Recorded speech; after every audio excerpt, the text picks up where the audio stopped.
Magsimula ang kwento kung saan natapos ang unang kabanata. Habang nagsasanay, kinikilala ni Han na ito ang mundo ng Pick Me Up, at siya ay tinawag bilang isang one-star hero mula pa sa kapanganakan. Sa mundong ito, may dalawang paraan lamang para mamatay ang isang bayani, sa laban o kapag siya ay maisama sa iba. Naisip niya na isa lang siyang one-star, at tila walang kabuluhan ang pagiging bayani dito, dahil ang mga one-star ay itinuturing na disposable at pinakamababa ang kalidad. Mababa ang kanilang batayang istatistika, mahina ang paglago, at iniisip ni Han na kung magpapatuloy ito, hindi siya makakaiwas sa panganib na maisama. Ipinakita ng sistema ang kanyang mga katangian, level 5, may 44 sa 50 experience points, at iba pang stats, ngunit wala siyang natatanging kasanayan. Dahil dito, lalo niyang pinaghusayan ang pagsasanay, batid ang kagyat na pangangailangang lumakas. Pinaalalahanan niya ang sarili sa kanyang mga pangunahing layunin, mabuhay, magiginti, at makabalik sa kanyang mundo. Napagtanto niyang imposible ang lahat ng ito kung hindi siya lalakas, kaya pinilit niya ang sariling mag-ensayo ng higit pa. Hindi man niya alam kung paano mauuwi ang mga pangyayari, alam niyang kapag hindi siya nagpalakas, mamamatay siya. Kung hindi niya matatanggap ang malupit na realidad, siya ay mauubos. Habang nakatuon sa pagpapabilis ng kanyang kilos sa pamamagitan ng matinding pagsasanay, inihambing niya ang kasalukuyang sitwasyon sa karanasan niya sa militar. Mas lalo siyang nagsanay, kahit kulang sa tamang kaalaman. Napagtanto rin niya na hindi lamang pisikal na lakas ang kailangan, dapat ding palakasin ang kanyang isipan. Nauunawaan niyang hindi sapat ang mahina at magulong pag-iisip upang mabuhay sa lugar na ito, kaya't inialay niya ang sarili sa iba't ibang ehersisyo. Habang nagbabalik tanaw sa kanyang paglaki ng walang proteksyon ng mga magulang, napagtanto niyang lumago siya sa gitna ng tensyon at kahirapan. Habang gumagawa siya ng push-ups, lumapit si Jenna at nagtanong kung ano ang ginagawa niya. Sagot ni Han, nagsasanay siyang pumatay ng mga halimaw, at siya naman ang nagtanong kung bakit. Naguluhan si Jenna kung bakit niya iyon ginagawa. Malupit ang tono ni Han, kaya nabatid niyang hinahanap pala siya nito. Hinawakan ni Jenna ang kanyang panat palaso, at sinabing buong gabi niyang pinag-isipan kung ano ang dapat nilang gawin. Tinanong niya si Han kung wala na ba talagang paraan para makaalis. Ibinunyag ni Jenna na mangangaso ang kanyang ama, kaya't ang pagpana ang kanyang hilig. Buo ang loob niyang tumutok sa isang target at tiniyak kay Han na hindi siya magiging pabigat. Binitiwan niya ang palaso, at sinabi na walang mababago kung puro iyak at reklamo lang. Tumama ang palaso sa target, kaya napaisip si Han kung marunong nga ba itong mabuhay. Tinanong niya kung iyon ba ang unang beses na lumaban ito ng tunay.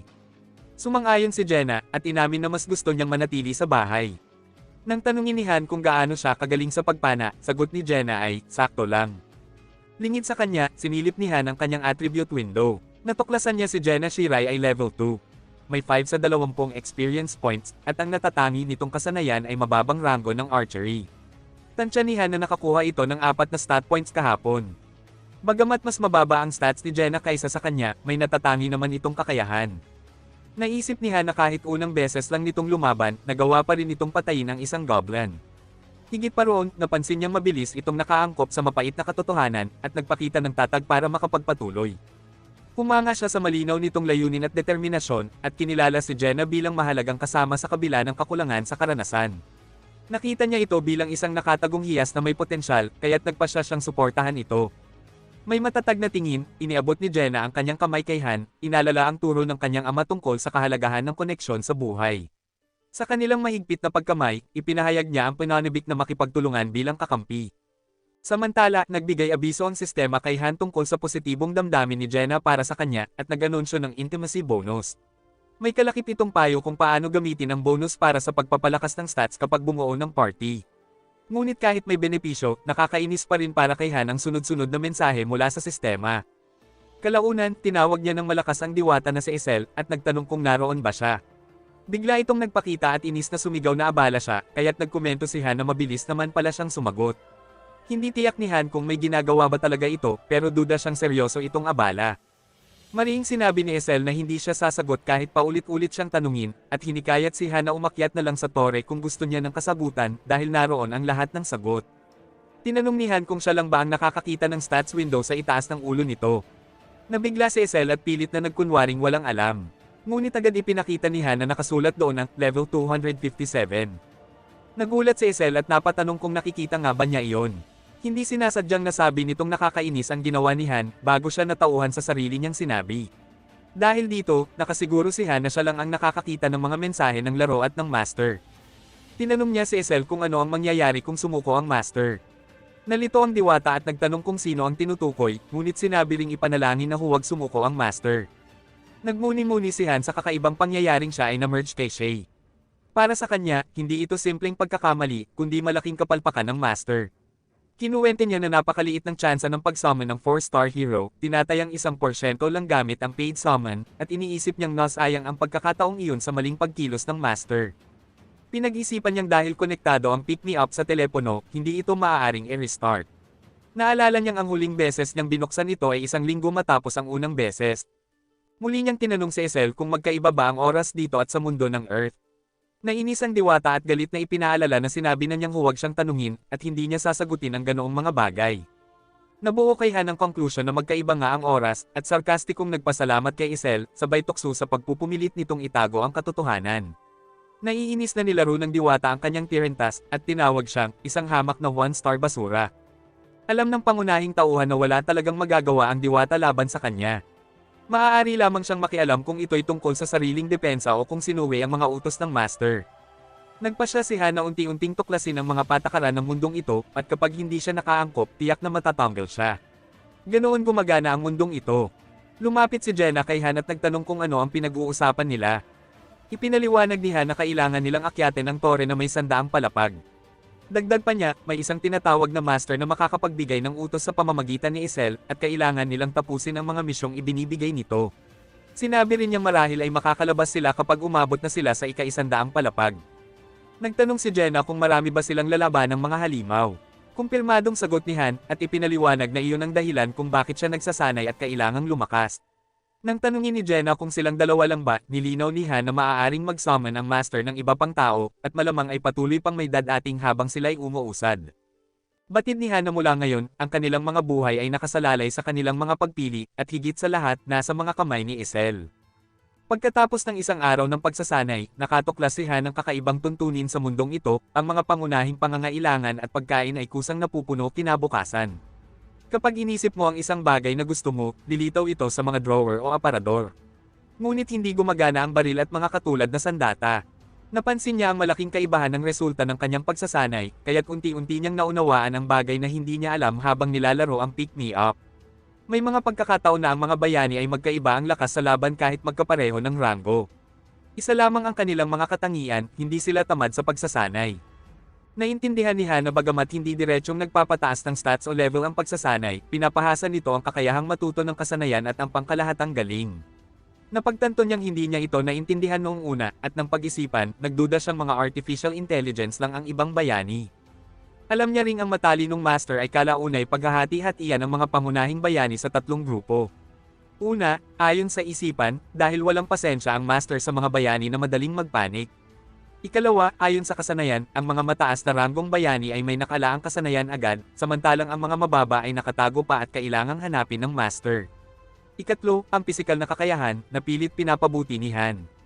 Sa ikatlong araw ng pagsasanay, nang mag-login ng master, tiningnan ni Han ang kanyang attribute window at nakita niyang level 5 na siya. Kasama ng lakas, talino, stamina, at lexi, nakakuha rin siya ng 2 natatanging kasanayan, low-rank swordsmanship level 1 at low-rank shield techniques. Buong determinasyong naisip ni Han na nakamit niya ang 2 kasanayan dahil sa pagsasanay, at nagawa na niya ang lahat ng kaya niya. Ipinaalam niya kay Jenna na naroon na ang master, na ikinagulat naman nito. Nagulat si Jenna at nagtanong, ngayon pa lang. Kaya't tinanong siya ni Han kung ano ang ibig niyang sabihin, at ipinaalala na 3 araw na ang lumipas. Biglang nakatanggap si Han ng abiso na nagsimula na ang proseso ng pag-summon ng master. Ipinaalam niya kay Jenna na magsasummon ito ng mga bagong bayani, at ipinaliwanag na ang isang party ay maaaring magkaroon ng 5 tao, kaya't malamang na 3 pa ang madadagdag sa kanila. Agad niyang nag-summon ang master ng 3 bagong bayani, sina Aaron, Toby, at Yelsons, na tila walang kaalam-alam kung ano ang nangyayari at kung saan sila naroroon. Muling nagpakita si Essel at nagbukas ng siwang ng espasyo at oras. Agad namang hinimok ni Han si Jenna na kumuha ng sandata bago mahuli ang lahat. Nagpakita ang sistema ng tip, ang mga bayani na walang armas ay papasok sa laban na may lumang bakal na espada. Maaari ring magtalaga ng armas kung ilalagay ito sa weapon equipment, at maaaring pumili kung sino ang gagamit ng bawat isa. Napagtanto ni Han na wala siyang maibigay na armas sa mga bagong kasama dahil ang mga nauna ay napatay lahat.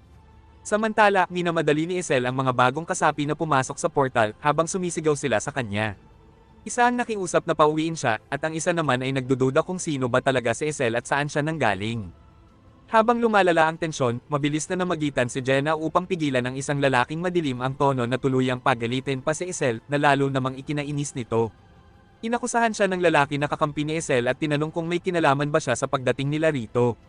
Mariin itong itinanggi ni Jenna at ipinaliwanag na sa pilitin din siyang dinala rito. Samantala, papalapit sa portal si Han at sinabi kay Jenna na hindi tamang panahon para magpaliwanag, at tiyak namang maiintindihan ng lalaki ang lahat pagkaraan ng ilang minuto. Patuloy ang mga bagong dating sa pagsigaw kay Esel, ang isa'y nagsabing hinihintay siya ng kanyang asawa para makauwi na, at ang isa namay nagrereklamo na isa lamang siyang mahirap na magsasaka at wala ring trabaho. Sumama si Jenna kay Han patungo sa portal at nag-alala sa kalagayan ng mga bagong kasamahan. Tinanong niya si Han kung mamamatay ba ang mga iyon, ngunit sagot ni Han, wala silang dapat ipag-alala kay Esel. Kumuha ng sariling hakbang si Esel, tinuruan ng matinding leksyon ng dalawang baguhan, habang ang ikatlo naman ay nagbigay ng taos-pusong paghingi ng tawad. Sa huli, lahat sila ay napilitang pumasok sa siwang ng espasyo at oras. Ngumiti si Esel at nagpaalam na sinabihang mag-enjoy sa paglalakbay nila. Sa second floor, ang uri ng misyon ay conquest, at ang layunin ay patayin ang lahat ng kalaban. Agad na na-teleport ang buong grupo sa ikalawang palapag. Habang litong-lito sina Aaron, Toby, at Yelsons, tinanong ni Han si Jenna kung handa na ba siya. Matatag itong sumang-ayon. Sa palapag na ito, ang mga kalaban ay level 3 goblins at level 4 plains wolves. Agad na natakot sina Aaron, Toby, at Yelsons, at nabawasan ng 30% ang kanilang stats.